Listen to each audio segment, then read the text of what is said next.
In the early 2010s, Julian Newman burst onto the basketball scene as a viral sensation. At just 11 years old, he was making headlines for the unthinkable, playing varsity basketball while still in elementary school. Under the guidance of his father, Jamie Newman, the young prodigy dazzled audiences with his flashy dribbling skills and fearless shooting, seemingly unfazed by competing against much older opponents. Yet, what began as a fairy tale of basketball prodigy has evolved into a sobering story of unfulfilled potential. Despite his early promise and viral fame, Newman's game has taken an unexpected downturn. His regression on the court raises profound questions about the effects of early stardom and social media hype on young athletes' development. This decline from basketball wunderkind to cautionary tale offers a compelling lens through which to examine the darker side of viral sports fame and the pressures it places on young athletes. How did a player who once seemed destined for basketball greatness end up on such a different path? Social media became the perfect stage for Julian Newman's meteoric rise to fame. His highlight reels were a mesmerizing showcase of bold moves, deep step-back shots, intricate dribbling displays, and fearless trash-talking. The narrative was irresistible. A small, confident kid taking on bigger opponents and winning. These carefully curated mixtapes, featuring his logo-range three-pointers and theatrical flair, amassed millions of views across YouTube, Instagram, and Twitter, transforming him into a basketball internet celebrity. Yet beneath this carefully constructed image lay a more complex reality. While his diminutive stature and flashy style made him stand out, questions began to emerge about the true level of his competition.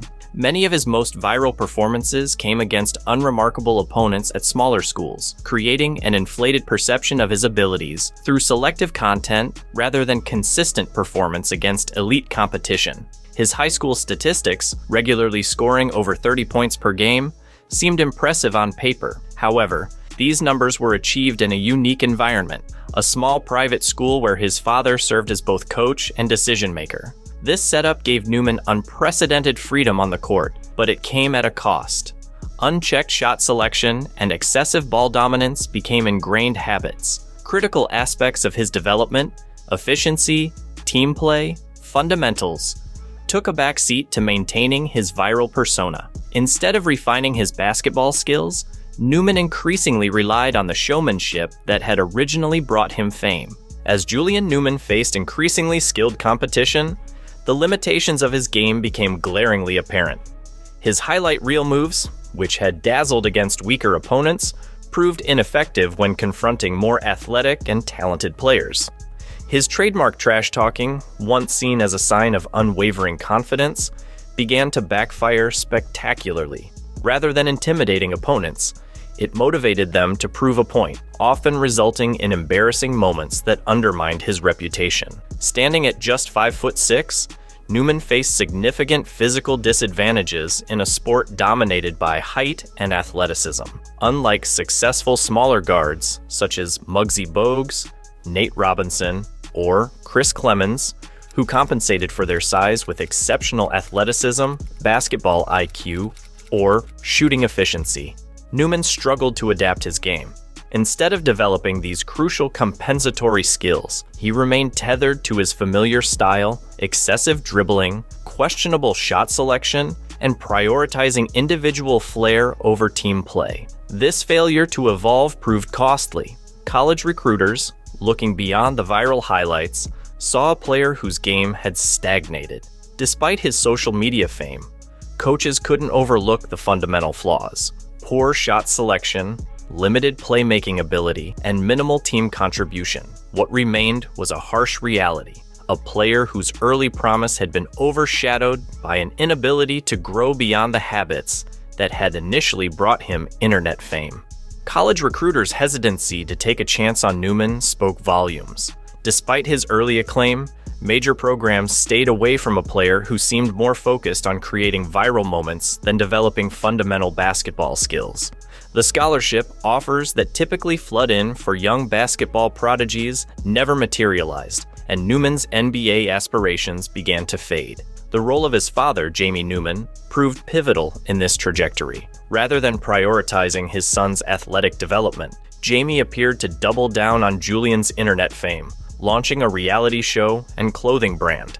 While these ventures maintained the family's public profile, they further damaged their credibility in serious basketball circles. The reality show, though successful in portraying Julian as a larger-than-life figure, ultimately reinforced growing concerns about the family's priorities. The final chapter in this cautionary tale came with Julian's commitment to Bethesda University, a small, non-NCAA institution, far removed from the prestigious Division I programs he once aspired to join.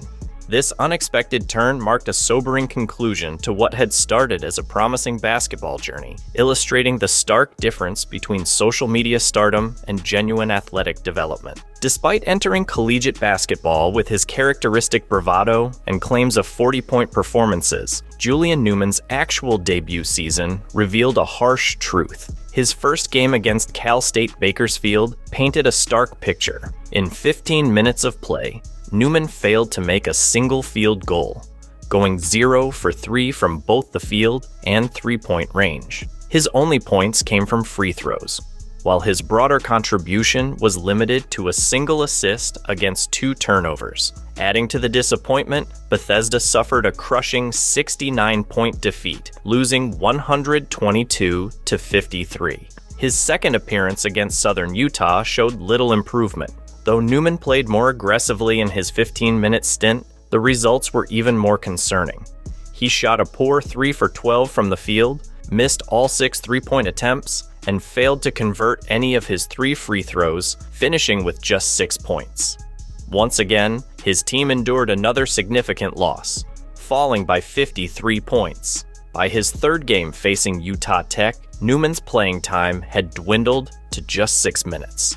His shooting woes continued unabated as he went scoreless, missing all 3 field goal attempts and both free throws. These performances marked a dramatic fall from grace for the former social media sensation, revealing the substantial gap between viral fame and collegiate basketball success. Newman's decline continued in his 4th appearance against the Masters University. In a mere 4 minutes of play, he failed to score on any of his 7 field goal attempts, including 5 misses from three-point range. His team suffered another devastating loss, falling by 60 points in a 117-57 defeat. The cumulative statistics from his first 4 collegiate games tell a sobering story. Newman averaged just 3 points, 2 rebounds, and less than 1 assist per game. His shooting percentages were particularly alarming: 12% from the field, 0 for 17 from three-point range, and a mere 33% from the free throw line. These numbers would be concerning for any college player, but for someone once celebrated as a basketball phenomenon, they were nothing short of devastating. Perhaps most troubling is the context of these struggles. The competition level in these games was far below even NCAA Division III standards, yet Newman failed to make an impact against relatively modest opposition. Rather than showing development or adaptation, he persisted with the same ineffective playing style that had hindered his progress throughout his career. This persistence, with flawed fundamentals against lower-tier competition, served as a stark reminder of how far the former viral sensation had fallen from his projected trajectory. Julian Newman's performance at Bethesda, marked by excessive dribbling, poor shot selection, and minimal defensive effort, has left many questioning his basketball future. Even in an environment where expectations were already modest, his inability to make a significant impact stands out. This highlights a broader issue in modern basketball: the overpowering influence of social media, which often prioritizes hype over substance. Platforms like YouTube, Instagram, and TikTok have reshaped how basketball talent is evaluated. Viral mixtapes and highlight reels showcasing flashy handles, long-range shots, and on-court theatrics have garnered millions of views. While entertaining, these clips often focus on style over effectiveness, emphasizing skills that shine on camera but don't necessarily translate to real game success. Julian Newman is a prime example of this phenomenon. From a young age, Julian was thrust into the spotlight. Playing varsity basketball in elementary school and being promoted heavily on social media created a larger-than-life image. However, this relentless marketing set unrealistic expectations for a player whose game lacked essential fundamentals. His story underscores the pitfalls of hype culture, where spectacle can overshadow substance, leaving young athletes like Julian struggling to meet the lofty standards imposed on them. Julian's story is a cautionary tale about the dangers of early fame, especially when driven by aggressive social media promotion from his father. While he gained significant attention online, his performance at Bethesda University revealed the limitations of his game.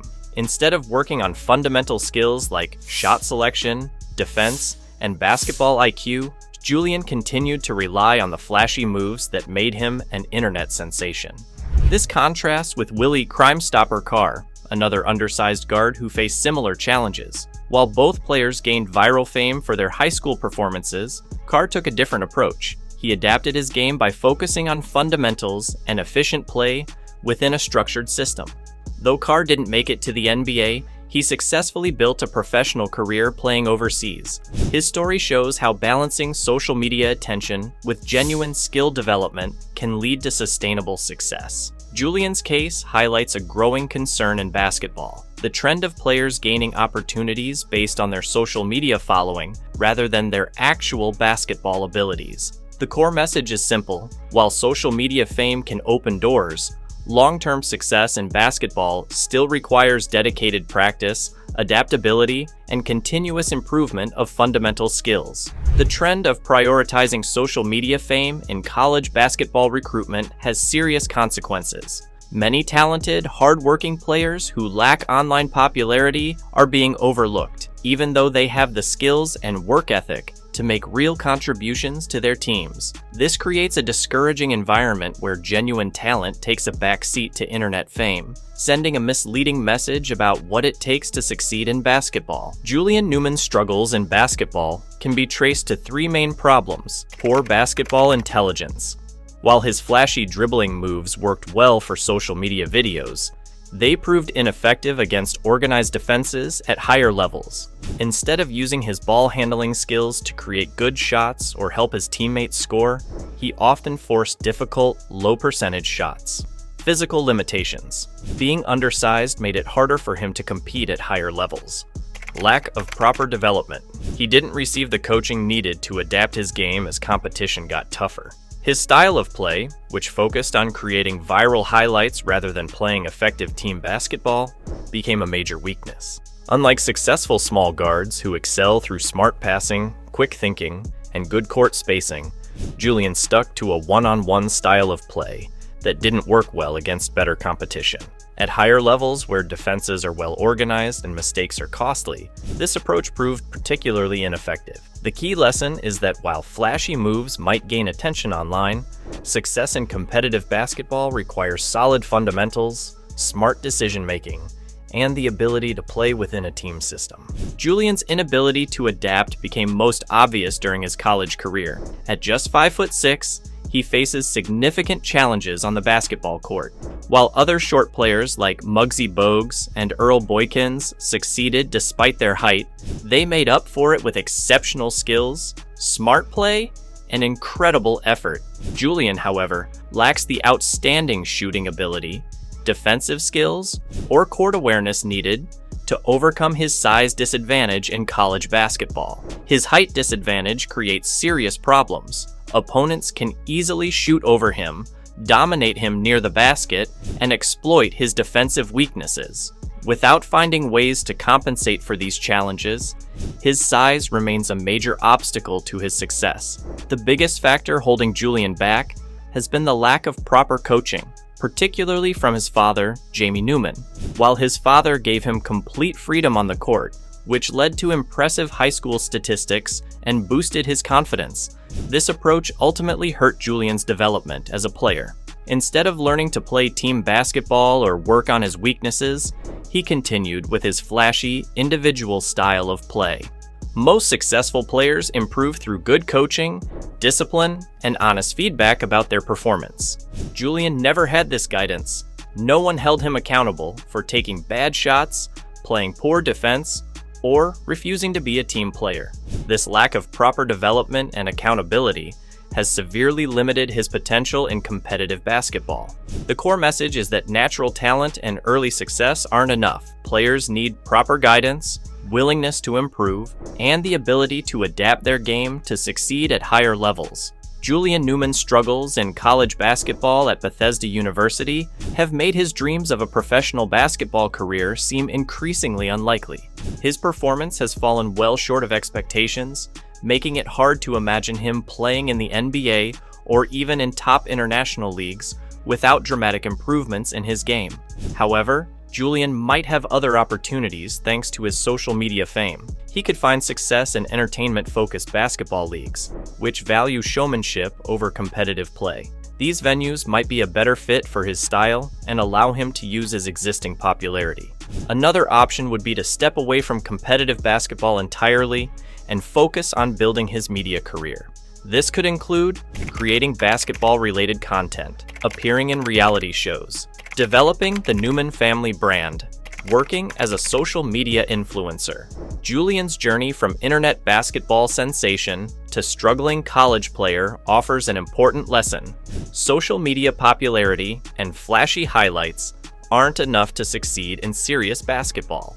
Without proper coaching, willingness to improve, and the ability to adapt, even the most famous young players can fall short of their potential.